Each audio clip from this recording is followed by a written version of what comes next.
today? Your dad, he's a fun guy, right? And I love him so much, and I think he's the greatest dad in the world.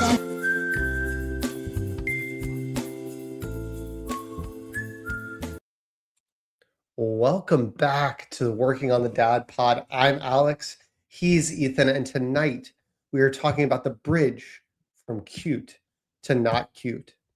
We have 4 kids amongst the 2 of us. The youngest one is 3, rapidly approaching 4. And rapid. I mean, like a couple weeks. And so not even. And so you get to that point where there are things that little kids do, babies, toddlers, and they're adorable.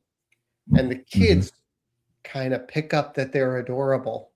And then they keep doing them. And it crosses that threshold from, oh, that's cute, to this is annoying and you're kind of attention seeking or whatever else you're trying to accomplish with that. So we're going to get into that. It's going to be a little bit of story time-ish kind of episode, a little bit of ranting and raving and, you know, just talking smack about our kids.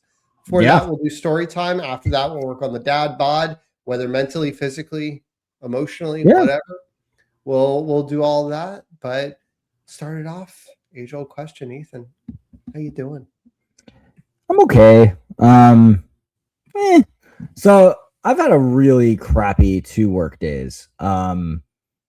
Yesterday I got really annoyed. I'm not, you know what? Beyond annoyed. I am angry at one of my employees for something they did to me and what I heard that they did to another one of my employees that the other one doesn't actually know about. And I'm trying to figure out how to best approach this situation. So I'm pretty pissed. And you know, today was also a just like a day with a lot of meetings.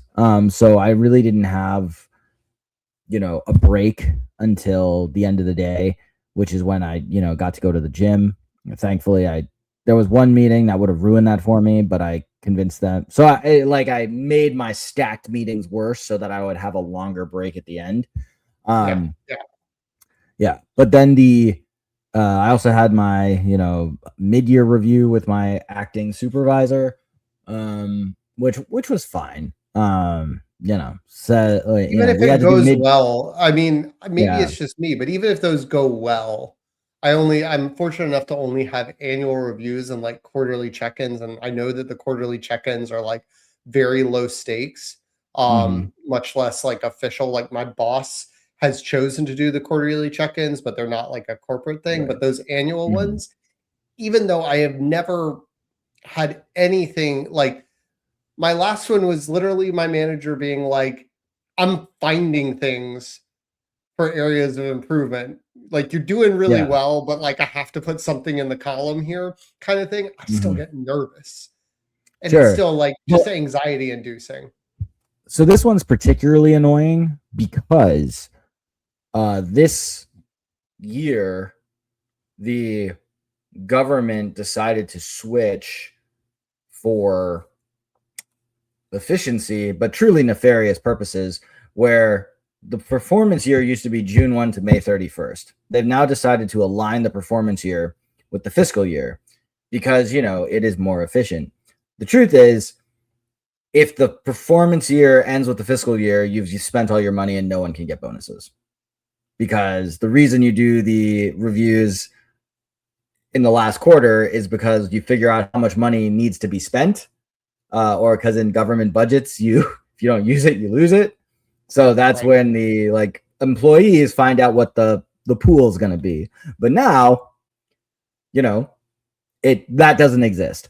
And because of this change, we've been on a 15-month performance year. So it did still start June 1. So, but they've added 3 months at the beginning. So this transition year is June 1 to September 30th. But then they didn't tell us how to update the system. They were still trying to figure that out on how they wanted us to do it until March. So in March, we had to change everyone's performance plans, including our own, which must be locked in for 90 days before you're allowed to do a review. So even though I did all of my mid-year reviews with my employees the last week of December, like I'm supposed to, I then had to change their performance plans in March. I did all their performance reviews last week.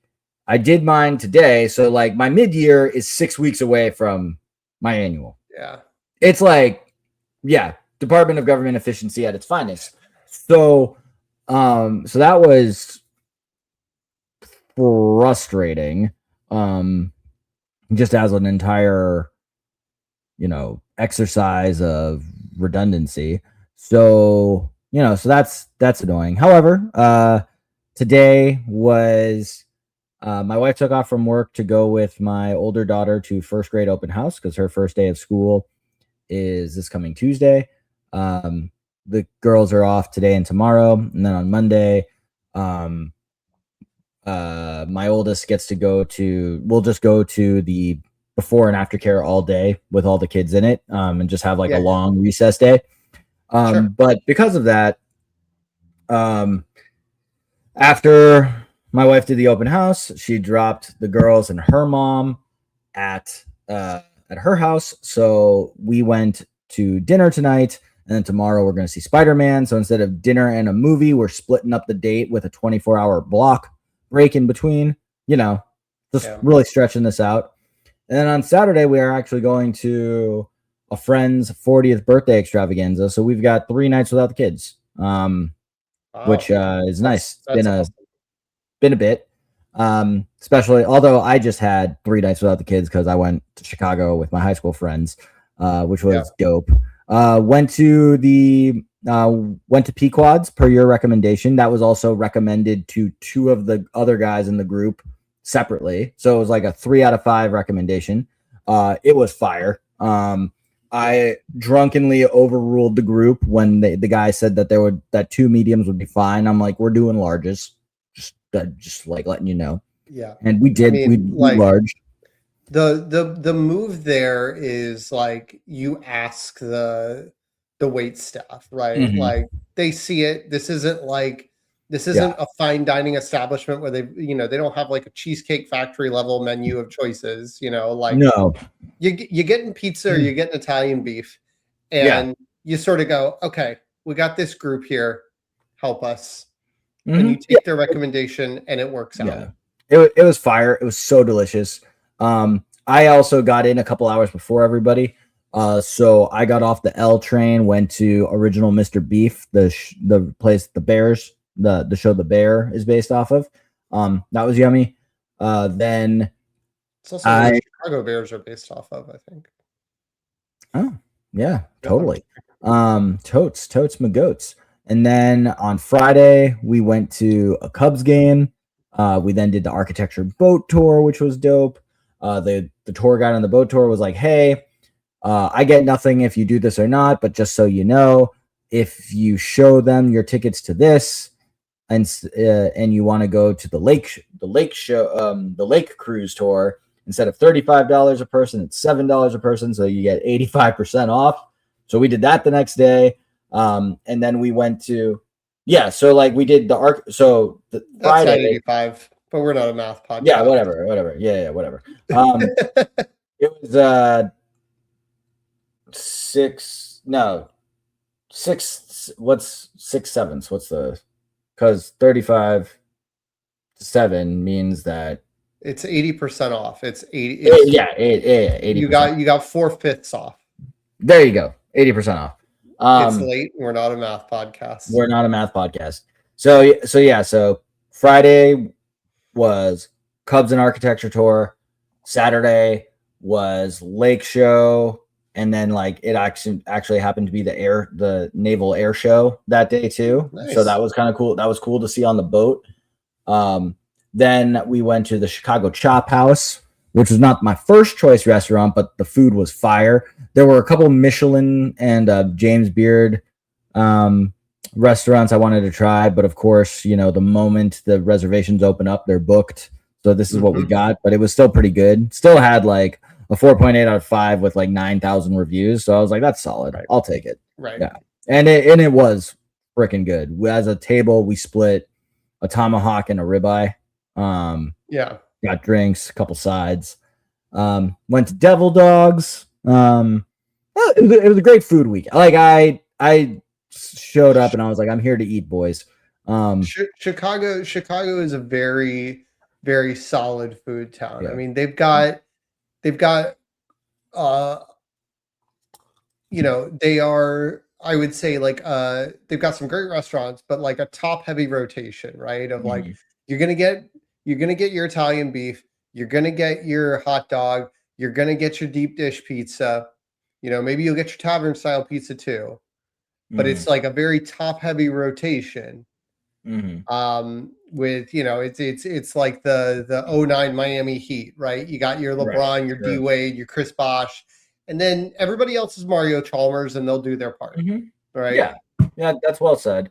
And I felt seen. This is actually not something I've talked about with my high school friends before because we were all from LA, but everyone agreed with me that New York is an overrated place, but Chicago is pretty great. Like, you'll never get me to want to move to New York City, but like I could live in Chicago. Sure. I feel that. I feel differently. Like, sure. Like, you lived in New York City. I loved visiting you, but like, it's just not for me. Living in New York City as a 20-something without kids. I don't know that there's a city, obviously you live in DC, but like, I don't know, I'm not planning on moving. Sure. Ever really, not planning on it. But I don't know that, city life is, I like my backyard, right? And those kind of things, but I get it. Yeah. But yeah, so then came back to work. So had a couple bad days of work. Tomorrow's not going to be great, but I am excited to see Spider-Man after work and continue my date. But how you doing? I am good. We are, since we last recorded, we are about to wrap up week 2 of school here. So, that's been as good as can be expected, right? Only real, son's getting better on the bike.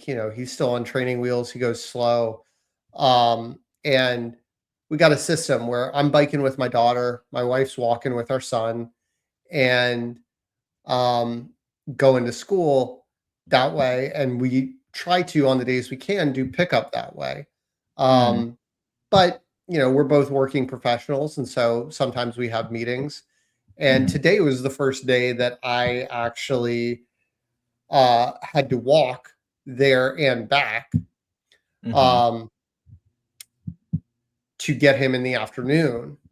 And holy crap. I mean, we have for like a week straight had heat and indices in the like 105 to 110 range, right? It is hot here in Florida. Yeah, that's no good. And like, I'll be honest, today was one of those days where like I did weightlifting at the gym and like I was not super sweaty and I had some earlier meetings. So like I changed my shirt, and because of laundry cycles, I was in long sweatpants, right? Which was totally fine at 7:30.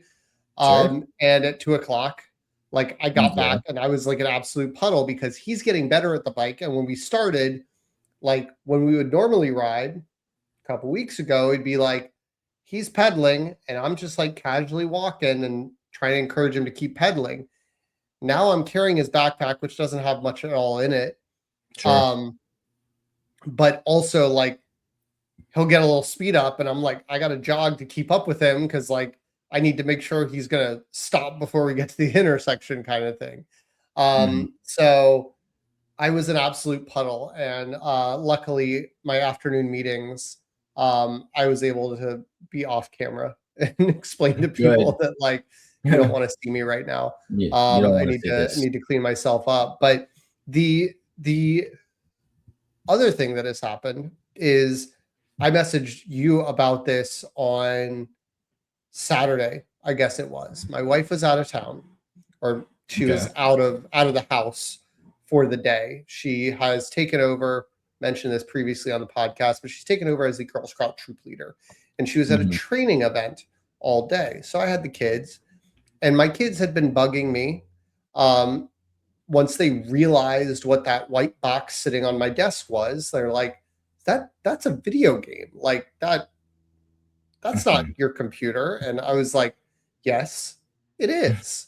And they started realizing like, hey, maybe we could get dad to let us play it. And so on Saturday, I told them like, hey, we've got a lot of things we have to do. We've got to do like some grocery shopping. We've got to run a few other errands. I wanted to go to the gym in the morning, like a couple other things. And like, if you guys move fast enough, there are things we have to do. My son had a haircut, we had an appointment, like all that kind of stuff. If you guys move fast enough, we'll get up to GameStop and I'll buy some extra controllers because I only have one controller, right? Like it's literally just a console for me. And I'll buy you guys some controllers. And then we can, figure out what game we want to play. And they settled on Minecraft. Well, they took their sweet time and GameStop ended up being the last thing of the day. And they started having some meltdowns because I said we weren't going to have time today to play it. And my daughter set me off because she said something to the effect of, Dad, what you don't understand is that it's not that I'm not going to play it, because I am going to play it. And I absolutely responded with an F-bomb in my response.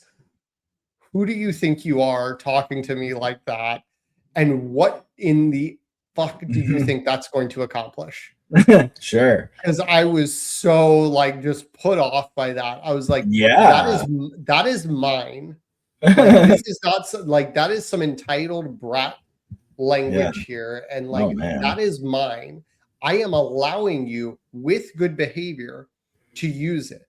But you have to understand when it comes to video games, my wife is at her core against them. There's some childhood trauma there of her brother playing and her feeling ignored by everybody in the house playing video games and her having no interest. And she's explained this to my daughter of like, I don't like video games and I don't have a really good logical reason. It's just my vibe. And I was like, I am not going to bring that attitude into something that my wife doesn't like and ruin what could be a good experience. So I set up a system and I said, okay, guys, here are some behavioral areas for improvement that I've noticed over the last several weeks. We identified 3. 1, you're consistently running late for bedtime because you're messing around, you're not getting your pajamas on, you're not brushing your teeth, you end up losing your stories. 2, you're screaming a lot in the house. You're at home after school a lot, both of you, and you're screaming during meetings. You're just screaming in general, which is not okay. You need to inside voices, and you're fighting a lot to the point of one of you crying. So I set up a tic-tac-toe grid essentially and said, you get 3 strikes in each of these categories. If you make each other cry, you scream, or you're late for bedtime, you get a strike. 3 strikes in any one category, no Xbox, this coming weekend, and you'll try again next week and we'll redo the 3 strikes. They lost Xbox on Tuesday. Sure. It did not take long. And so I've got still in their containers with the receipt, these 2 Xbox controllers. I'm probably not going to return them because like they're fine. And like, I will pull them out eventually, I am sure. Sure. But I'm like very much in this thing of like, yes, I would love to play video games with you guys. Also being transparent, like the game they chose is Minecraft. It doesn't like, I've never played it on its face. It's not the most compelling thing for me. Like I gave them the option of that, Sonic the Hedgehog or Lego Party, which is basically Xbox's best version at like Mario Party. And so I'm like, I would have definitely preferred one of the other 2 options. They chose Minecraft. I'm like, and that's fine. But it makes it that much harder to convince me. So, that was sort of, I'm interested to see what happens when we start the system over next Monday. Um, if they can get through it without the screaming, without the crying. And it's not like crying just because you got hurt. It's crying because like your sister hit you, right? It's not a strike for the crier, it's the strike for the assaulter. Sure. Right. Yeah, no, I got you. I think that's a good bridge into our topic of bridging from cute to not cute. And the reason I suggested this is, and I was actually, I pre-potted at dinner with my wife tonight when I told her what we were talking about and why I suggested this. But, I'm hoping to get out of this, not just so much a like rant and a vent, but just like, how can I get back to, I'm not going to think it's cute anymore, but how can I get back to not super annoyed? So that's what I want. So with my almost 4-year-old who is starting officially pre-K on Monday, we told the school, because, like we don't get to choose what class she goes into, but we knew there'd be some options. And we said, look, we love you guys. You're expensive as fuck. Like, we don't want to pay for you any more than we have to. That's why we made this kid's birthday August 31st, right? Like, we want her in kindergarten. We already did the other kids not like had her birthday too late, so we're going to pay an extra year of preschool. We're done with that, all right? Like, we're done. So the important thing for us is kindergarten readiness. Now, my girls are obsessed with playing family, where one is the mom and one is the baby. But the almost 4-year-old takes that baby talking voice to the extreme, where she's always talking like a baby, to the point where I'm always saying, please talk like a big girl. I can't understand you if you're a baby. I know you can speak. And I get annoyed and I almost get angry, because part of this is like, you are going into an older class where I need you to demonstrate that you are capable of making it to kindergarten next year. And if you keep talking like a baby, they're going to tell me you're not ready. And I'm like, that's a $35,000 decision that like you are foisting on me, which I can't say to her. I guess backing up for a second though. Yeah. Like, we have mentioned many times, state-sponsored pre-K here. It's what my son's in right now. But like, there's not really a passing or a failing. It's all a barometer for advancing to kindergarten. Is it actually a realistic outcome that your daycare can like prevent her from going to kindergarten? So, I mean, they could tell us in their best judgment that she is not ready, and that like, in their professional opinion, we'd be shitty parents for sending her to kindergarten for her to fail and have to repeat it, which, I said to my wife the other day, like, I was actually completely the other way. I was like, the worst thing that happens is we send her to kindergarten too early and she has to repeat it.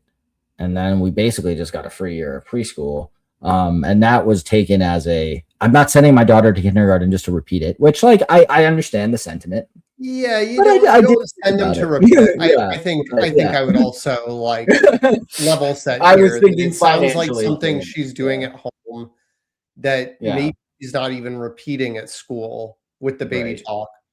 I also think for the amount of money that you're investing in that school, I would have a little bit of faith in the teachers that like they can get past that to figure out like, how to best get her to communicate, at least in a school setting. Right. And what frustrates me is it's like, she's clearly doing it because her older sister and her are playing this game, but it's like, we're having dinner. We're not playing family right now. We are actually being a family eating dinner. I need you to articulate the words you're saying, because I also need to make sure you know how to communicate, because you are almost 4.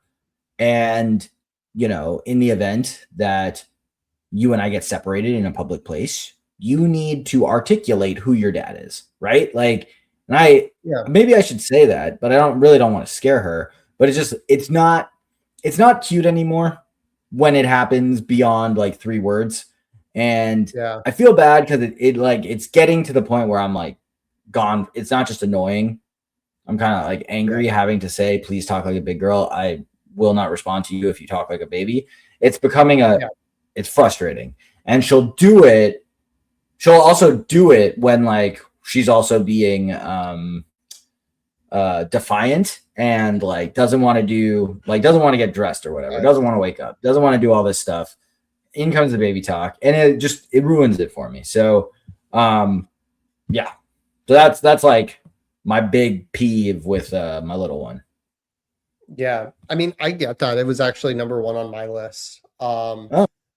And it's not my little one. And that is where like my daughter, who will be turning 8 in October and is in 2nd grade, will sometimes try to do like it's not being caught in a game, right? Like my daughter is very bright, and I say that with as much humility as I can, but like she very much knows what she's doing with her words, right? The same kind of brightness that leads her to say something like, it's that I'm going to do it. Right. And like she thinks she's smart, but she thinks she's smarter than she is. And I constantly remind her, and I have to go, sweetheart, dearest, the intelligence that you feel running through your body did not come out of thin air. It came from the people that you are talking to. Right. It's where you get it from.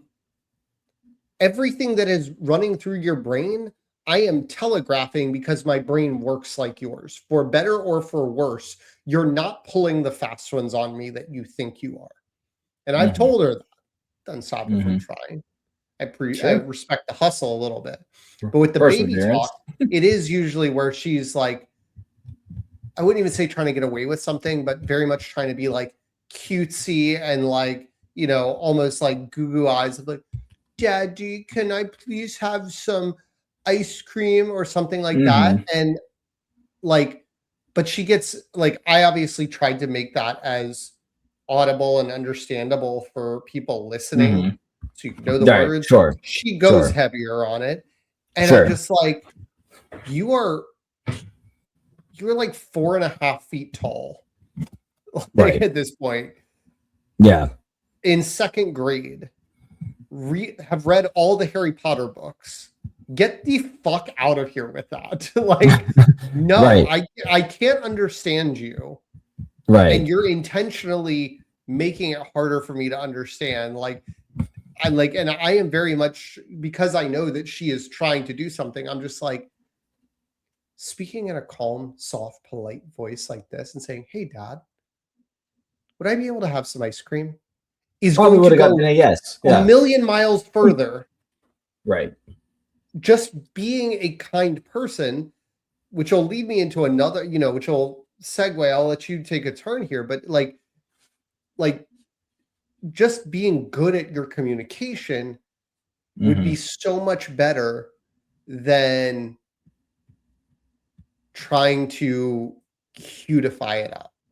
Right. And which, you know, is close to my annoyance and kind of frustration with my older daughter is there is stuff that we did with her as a baby, that we did with her sister as a baby, that we did with her as a toddler, that we still do a little bit with her sister as a toddler because she's still 3 for the next 11 days. But one specific example is last night, she put the little one put her feet in my wife's face. So my wife did the little piggies to get her out of the face, and it made her laugh. And then my girl, who's my big one, who's will be 7 a month after yours is 8, just goes, do me next. And it's like, you are almost 7. You do not need the little piggies. Like this is, and then just other stuff where this is clearly for the kid. Like you are bigger than this. And I understand wanting to be included. I understand wanting to have fun. Like when she sees her little sister giggling and full of enjoyment, but it's like, you're faking it. Like you started laughing and giggling before we touched you, kind of thing. Like you are just trying to be a part of it, and you don't have to be. You do plenty of fun things. There's things I do with you that I don't do with your younger sister because you're bigger and smarter and older. Oh man. Like that wasn't on my list, but holy crap, did that like ring all the bells. Right.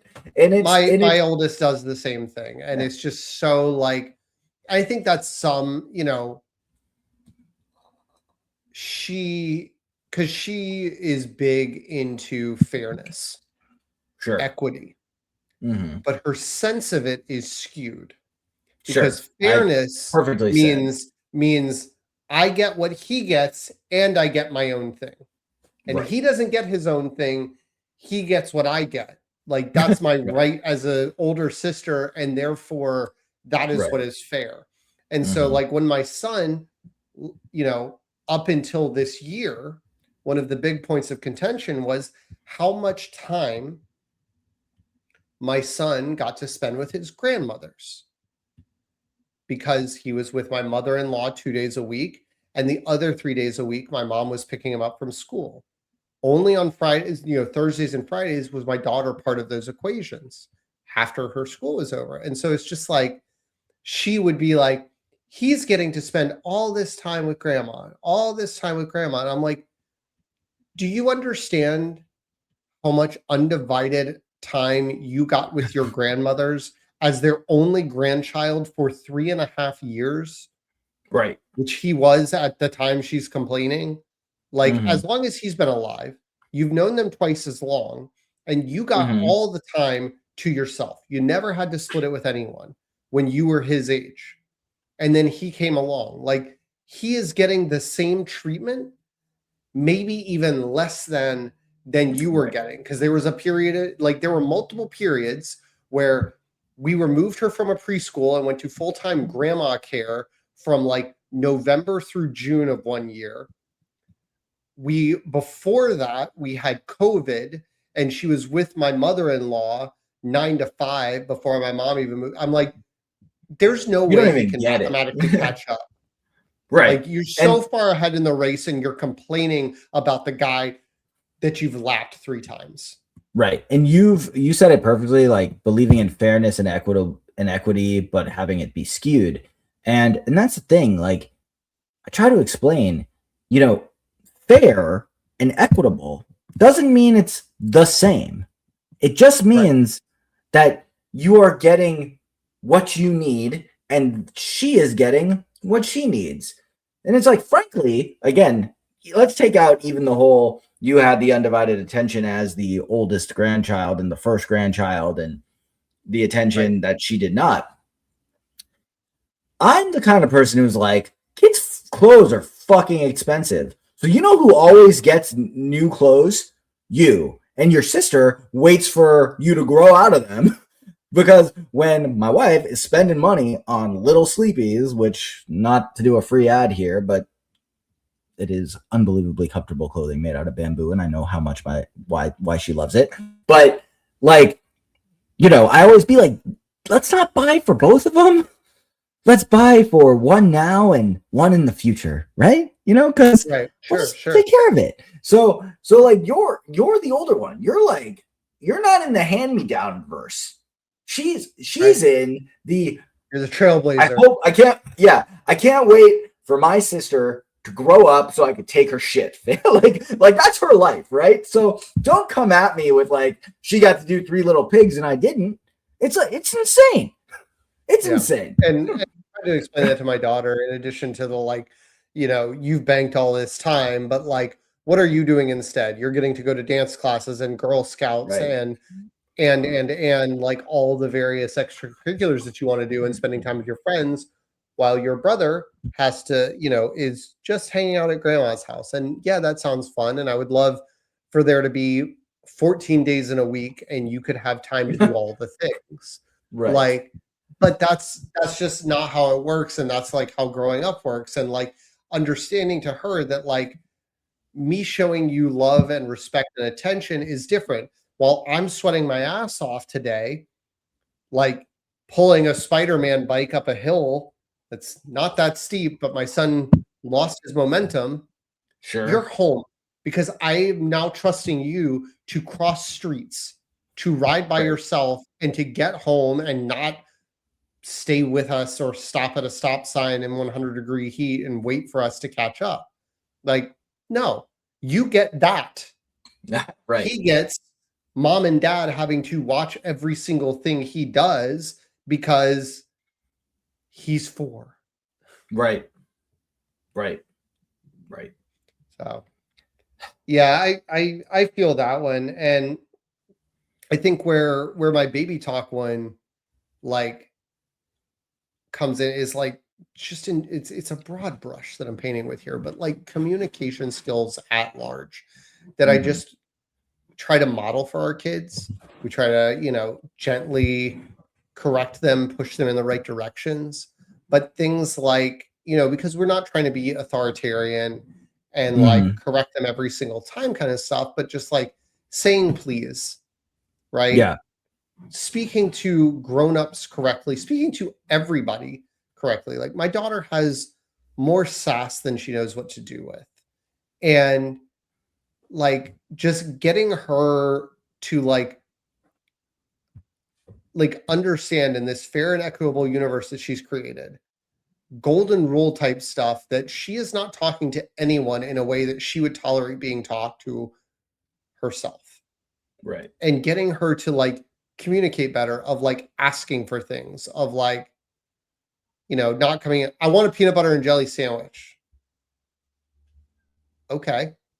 Thank you for letting me know that. Like, and so I've started responding in kind to like, I want a nap, or like, I want to go be on the golf course by myself, or like whatever, I want to, great, Yeah, good for you.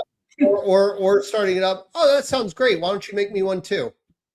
Yeah, I like that. Like I like that a lot. I'm just like, what are we doing here? Like, it's one thing when you're 2 or 3 and you can't always find all the words that you need to say what you're trying to say. It's another thing to like be blatantly rude when I know that you can ask really nicely. You just do it in a baby voice. I'm like, I want the voice from the first thing with the attitude from the second thing, like combine them, and then we'd be great. Right. Yeah, no, I agree. I think, as much as I thought about that today, like those two are the two specific ones that really get at me. There's a few others, with my oldest, the inconsistency of picky eating, which frustrates me a lot. I know you've had some really good meals and stuff, but recently, so we have pasta every Monday. Reason being, my wife takes both the girls to gymnastics. I work a little longer with my max flexi schedule so that I can maybe leave early on Friday. By the time I get home, I basically have time to make pasta. And while I'm making pasta, I'm trying to get their lunches ready. That's that's the thing. So with pasta, we do turkey and chicken meatballs. My wife and the little one prefer chicken. Me and the older one prefer turkey. Great. But it's little things like I'll put out on the table tomato sauce, olive oil, some seasonings, pesto. People get to make what they want. Don't really care. Sure. My oldest one, her favorite pasta is just pasta with Parmesan on it. Okay. But it's little things like she wants to eat her meatball first, but I'm not allowed to put the pasta on her plate until she's done with her meatball. And then she doesn't want any pesto of her own. She just wants a bite of mine. But then she wants a little more of mine. And it's like, I can give you some pesto. Right. And this is no longer becomes picky about flavors. This is like process and procedure that doesn't matter. Right. And then it becomes, okay, fine, I'll have some pesto. Please wash my plate before I have something else. And then I start thinking, do you remember that show Monk from like 20 years ago?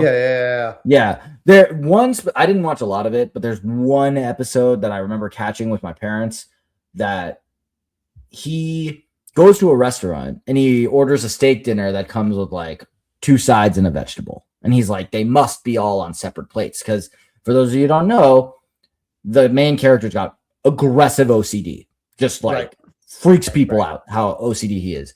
And I look and I think about that, like, wash my plate before I change sauce. And I'm like, she's monking. And, you know, another thing my wife and I talked about at dinner tonight, and she goes, can I tell you something? I'm like, what? She goes, you know that your mom will regularly talk about how you went through a phase where you would only eat green food, but not vegetables, and how your parents put green food coloring in everything you ate just so you'd eat it.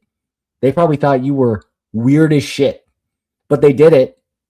And, you know, maybe they make fun of you now, but it doesn't seem like it impacted you then. I'm just like, problem with like spawning. Yeah, problem with like spawning a girl me is that I realize I'm pretty intolerable. Like I suck, and I just like it's terrible. I think that's definitely a good one of like the pickiness about certain things. My kids aren't terrible about it, but one thing my son still does is like that I wish he wouldn't do, and this isn't maybe crossing the threshold of like was gonna make it on the episode, but like if there's something on his plate that he doesn't like, he has to set it on the table. Like he can't just like we never did the like no thank you plate or no thank you bowl that I remember you did do whatever. But like tried it. It's just like you could just set it off to the side. Like I don't fill your plate to the brim. Just put it off to the side and don't eat it. But he's like gotta like pick it and sometimes like kind of launch it, and you're just like, dude. Yeah. Who the hell do you think you are, dirtying the whole damn table? Right. Like it's gonna like they do that too. It's gonna by the time I get you guys corralled and everything, it's gonna dry and I'm gonna have to like scrub it, and it's gonna be, you know, a whole thing because you decided that you wanted to pick out the spinach leaves from the pasta sauce tonight. It's just like just move them over to the side. It's a big green pile of spinach. It's not even that big because I didn't give you that much, and you just eat the red saucy part. But the big thing that I wanted to my other big one that came to fruition this week that I wish my kids would get out of, you know, we're in Florida. We don't wear a ton of clothes most of the year. We don't have a lot of reason to. Sure. But my kids are not trying to body shame anybody. But my kids are too comfortable being naked, in my opinion. Just like all the time, like wearing no clothes too often when people come around. Like both of them are at an age where I'm like, it was one thing when you were 1 or 2 and potty training and running around without pants on. It was kind of cute and kind of funny, and everybody's like, ha. It's like now you're making a conscious decision to have ripped your underwear off. And like you both can dress yourselves entirely. Like this is not an assistance issue. This is a choice. And it manifested on Tuesdays starting this school year. We have a couple of friends who live in the neighborhood. A sister who is one of my daughter's best friends, and her younger brother who is in kindergarten. And they come home from school with us on Tuesdays before the girls go to dance, and my wife takes all 4 kids and then drops the other boy at his house afterwards. And that's great. But we had to like sit my son down and say, hey man, when you come out of the bathroom, your penis has to be covered. Sure. Important. Like it's not like, because that's the kind, like it's one of those where if it's Saturday morning and like you're just naked and nobody's around except the family, no harm, no foul. But you get too comfortable with it, My daughter gets too comfortable with it, and she's sitting there on a Saturday afternoon reading a book with her finger picking at her vagina, common thing that she does, and just like spread eagle on the couch. And my mom or my mother-in-law walks in to drop something off that they forgot or that they had to give us or whatever. And it's just like, oh, a show. The boomers don't like that. Like, let me just say, you know, and it's just like, you know, and so then it turns into not only like, are they a little mortified, but because they're her grandparents who see her quite a bit, they feel very comfortable like lecturing her and turning it into a thing and making her go put on underwear right then in their presence, like kind of thing, you know, different than if like a neighbor happened to stop by and was like, oh, sorry. Like, no, grandma's going to be like, get your underpants on now. So it's funny. Yeah. So my older one, the nakedness isn't really a problem. Her issue is more of, so she will lie down on me, but then like will move her body. And like she used to, you know, feel her body around by she would like lie on her stomach with her hands cover on her lap. And like, you know, she's like feeling herself. So I've had to be like, hey, I'm real, like you are not allowed to do that on me. I'm very uncomfortable with you clearly feeling your body on top of me and other people for that matter. Like this is not something you do with other people. This isn't dad's like very weird boundary, like green guy. Yeah, this is not something we do. Whereas so you mentioned like the comfort and nakedness. The little one, she and maybe this is like an actual OCD like weird thing she does, but like she will always put on her shirt before her underwear. So that like I'll walk in and she's just fucking Pooh Bear Donald Ducking. And it's like this is like what she thinks is a normal course of getting dressed. And it might be, but it's not. and like you put the underwear on first, you cover up everything that matters. Like you're not a teenage girl. You're not covering anything. There's nothing people are trying to see here. You start with the underwear. That's got to happen. All right. And, you know, on like a babying, no longer cute, she's like, I know, like, I know you know how to get dressed. I've seen you get dressed. The fact that I have to keep telling you each individual item to put on, and then, you know, oh, daddy, I can't do it. And like my daughters get really annoyed, but I've been very consistent with this their whole lives. But I'm just like, Alperns don't say can't. I do not like can't and hate. Those are, and like actual bad words. Like can't is the word they're not allowed to say in my house. And you know, it's funny, like, because that was not it was not as aggressive as a statement for me growing up. My parents did not like when I said can't, but it was never Alperns don't say can't. But I have said it in front of them and they've looked at me strange. And I say, Grandma and Grandpa have worked too hard to have granddaughters who they can't. Because I don't work that hard. No, just kidding. But it's more of a like I make it their thing. But it's they get very parents don't say can't. And it's like you can say it in that annoying little voice you want to do. But ultimately, when you're an adult, you're not going to say can'ts anymore. You're going to be can do. You're Alpern cans. You're not Alpern can'ts. End of rant. I think that's a bumper sticker right there. Yeah, we do. Alperns don't say can't. Yeah. It's all over the interwebs. Yeah, I think the last one that gets me, that's kind of broad brushing, but like asking for help because they don't want to, right? In that vein of like not physically able to do something, right? Like my son can't reach things. There are some times where I would like to not see my daughter standing on the kitchen counter to get something out of the top cabinet. Sure. Because she is very can do, and I'm like, don't do.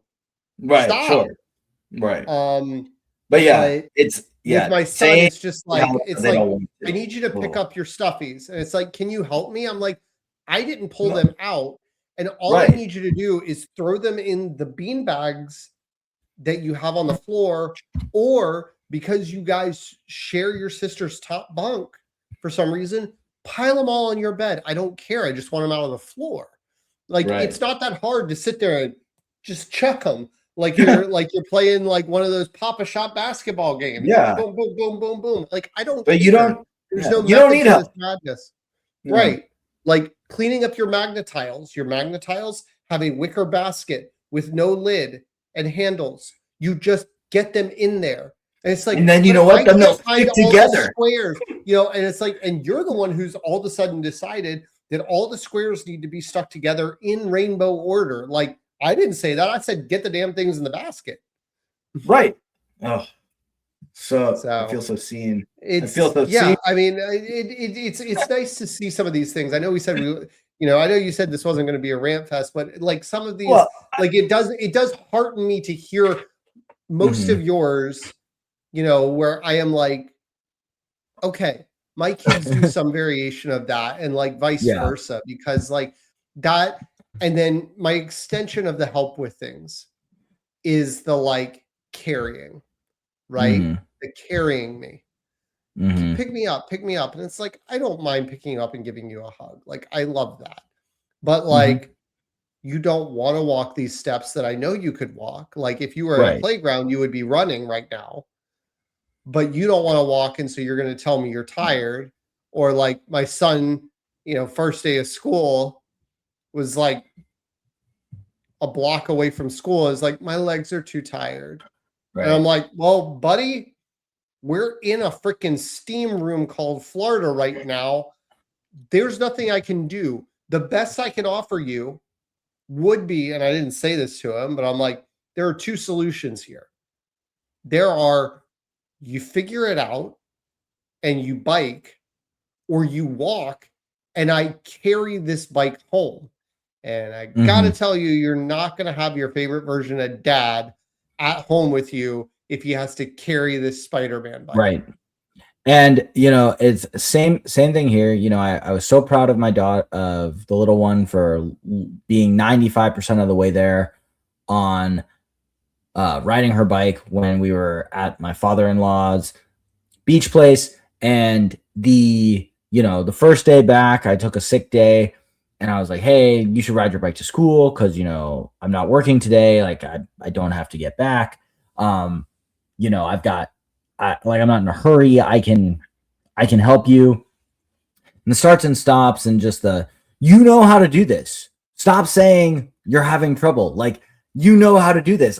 You literally went half the way. And then on Tuesday, I worked from home because I had a doctor's appointment by my house. So I was like, okay, like, I'm not taking the metro. I can do the bike again. So we tried.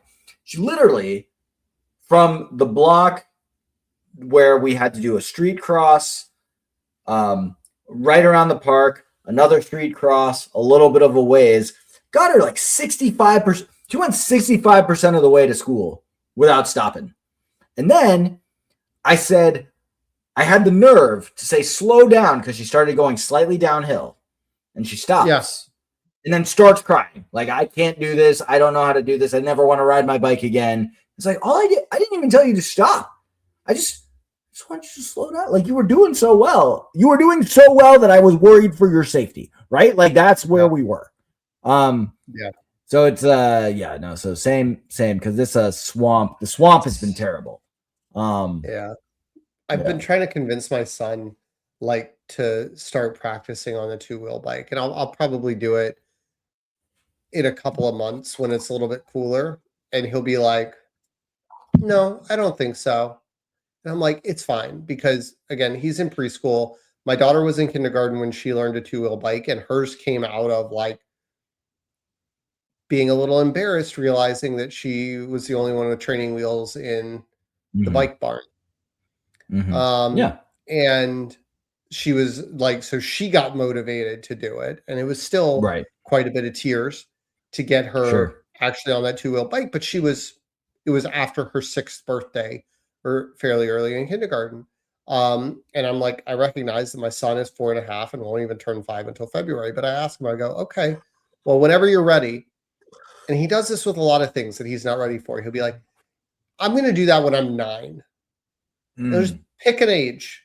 Like, he's just decided what age. I'm like, your sister's not 9.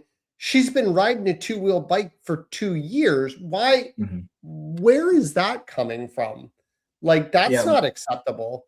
But then instead of fighting him, I go, if he's 9 and he's okay, like if he's 8.5 and okay riding his training wheels, we're going to have a lot of other issues. So I don't need to fight this battle right now. What's funny is my older one's like random age of, can I do this when she's consistently for years said 81. I don't know where that came from, but she'll be like, when I'm 81, can I drink wine? Sure. Yes. When I'm 81, can I have coffee? Yeah. When I'm 81, can I do X, Y, and Z? Sure. Because you know what? Who's not going to be around when you're 81? Me. So even if things go amazing, I'm not making it to when you're 81. It's just not happening. Yeah, and I mean, like, or at least not in my right mind, in my body, without a diaper that you're changing. If I'm 107 and you're asking me shit, I'm gonna be a little annoyed. Just like, I'm not gonna want to be there. If you haven't figured it out by your 80th birthday, you got problems. Don't wait till you're 81. Yeah, I've checked out at that point. I'm done. Yeah.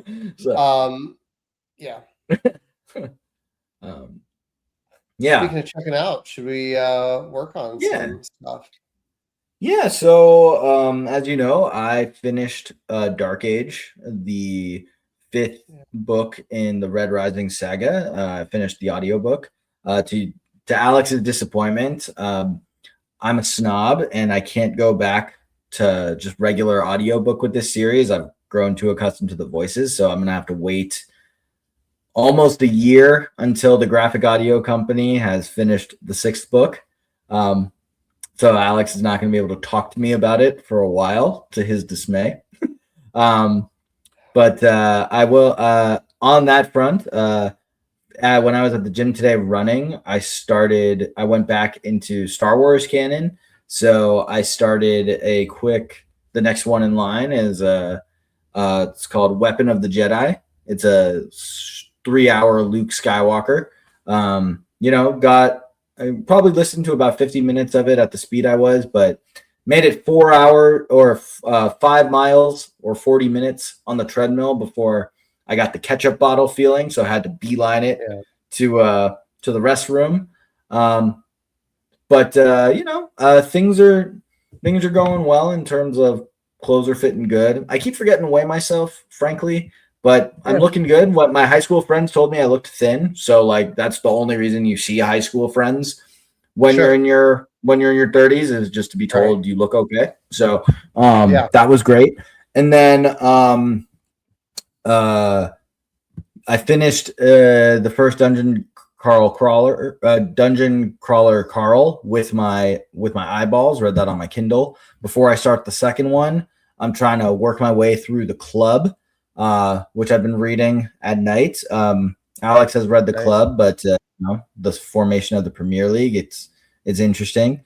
I usually can get about a chapter in before I get too sleepy, and like nothing, no disrespect to the book, but there's a reason I'm reading it before bed. That happens to me quite a bit with especially like nonfiction. Like it's interesting storytelling, but it feels like reading like a very long form sports article, like a very long form sports, and I had the same thing. Like I don't do a lot of nonfiction, but one of my favorite nonfiction pieces that I've ever read or listened to is Freakonomics. And I listened to the audiobook of Freakonomics, and that came across like the guy narrating it. Like I've listened to the Freakonomics podcast too, but it very much came across like a podcast. And I'm having a little bit of that right now because like I'll say when you mentioned you were in Dark Age and you started messaging me about it, like it has been so long since I got through the 6 books that are published of the Red Rising saga at this point, and I've consumed so many other things that I'm like, I'm a little fuzzy on this.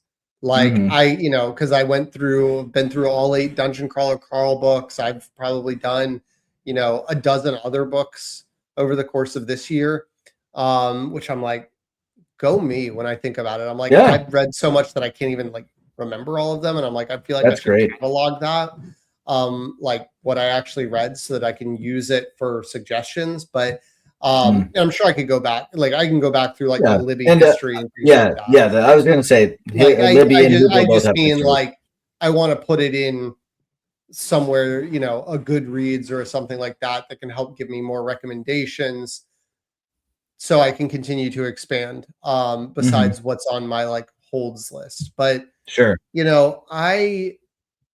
I gotta say, having re-listened to the Red Rising, the first trilogy, over the last like couple of weeks, because I blew through it, but I have already finished the 3rd book in my re-listen, and then today going into the gym, I just pulled something off of my like one of my tags in Libby, and it's like a Michael Connolly book, and it, is about a female detective and whatever. And maybe the book is good, but between Jeff Hayes, who might take the crown as the greatest audiobook narrator of all time, the Dungeon Crawler Carl audiobook narrator, who does all the voices, like all his stuff is produced by Sound Booth Theater, and they only have to pay one person, like smart kind of thing. Between that and even the Red Rising books, like the narrator is really good there. And I've read a lot of Blake Crouch stuff, and the narrators are always good on those pieces, like Dark Matter, and Recursion, and some of those. I'm like, this audiobook narrator is bad. And it's like, that's tough. It's just like, it's very monotonous, right? And I can get behind some of that, because like I'm not going to say that, like, I've listened to a lot of the like Jack Reacher books, and I'm not going to act like those are either the pinnacle of writing or like absolute peak audiobook narration. But like these, I'm just like, man, I am struggling here with just like listening to this book. But another one that I think I've mentioned on the podcast that I've read that I would highly recommend, you've got a lot of recommendations, and there's no rush on any of these, but one series that's really good and is actually done to completion is the Mistborn saga with Brandon Sanderson. I've seen your since I have access to your I have done book 2. I've got book 3 on hold, probably in the next month or 2. We'll end up reading book 3, but there are 7 books, and this is sort of the problem where I'm like, books 4 through 7 are available. Just give me book 3. I can go back to cruising. But it's a very good saga. I wouldn't put it in the pantheon of Red Rising or Dungeon Crawler Carl, but it's a solid series. And so I'm like, man, all of these, like, it's just not like they're not all-star audio narrations, but I was just like, I'm like, this book that I recently borrowed that I can't even remember the name, I'm just like, I feel like I'm gonna have to return it, and like, fine, learning that I can try books and not like books, and put books back, and then maybe I'll come back to it, because I'll be perfectly honest, I tried the Mistborn saga a year ago, and I got like a few chapters in, and I was just like, nope. So I gotta ask you. I love this. I gotta ask you, because obviously my preference is the graphic audio, because it's everybody's voice, different actors. Yeah. But when you have a single audiobook with a narrator, do you prefer a woman narrator or a man narrator? And the reason I ask is because I find when there's a woman narrator reading the male characters, I like it better than the other way around.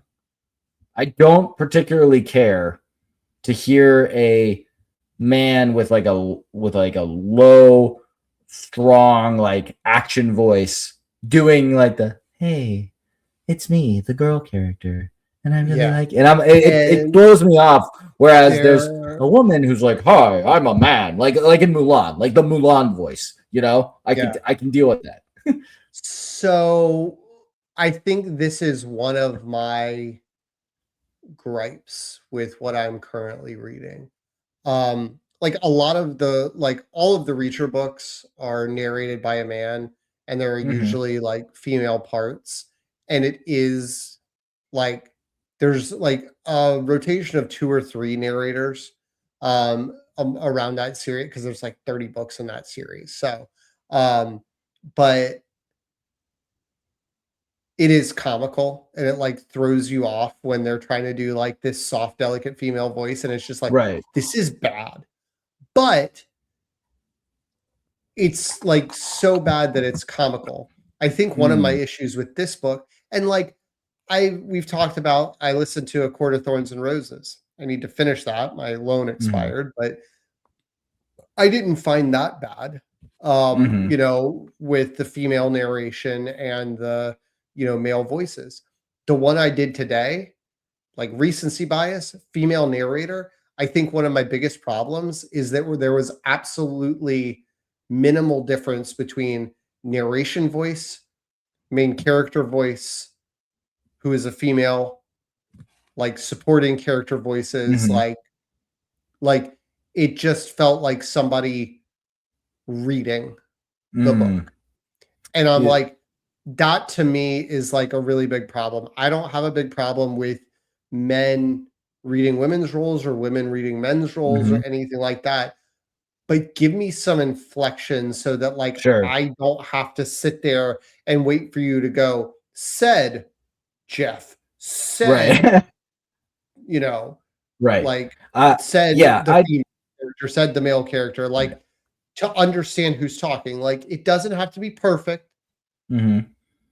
Right. I think I could do better. Like I remember listening.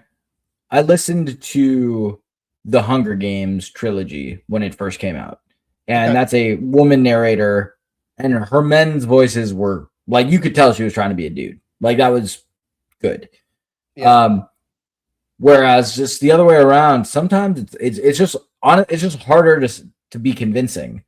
You know, you can really it's harder to go high pitched than lowering your voice, you know? I think it depends. I think it depends on the person. And like, I think good writing mixed with like, my biggest thing is like, if you're going to pick a voice for a female character, like sticking with it, I think is the best way to sort of like go about it. And one of the things that I have heard some of the better narrators do, again, shout out to Jeff Hayes being a master of voices, but one of the things is he talks like this, and then his Carl voice goes down to almost Patrick Warburton levels, like almost a Patrick Warburton impression on the first couple books before he lightened the tone a little bit, but like very much like, this is Carl.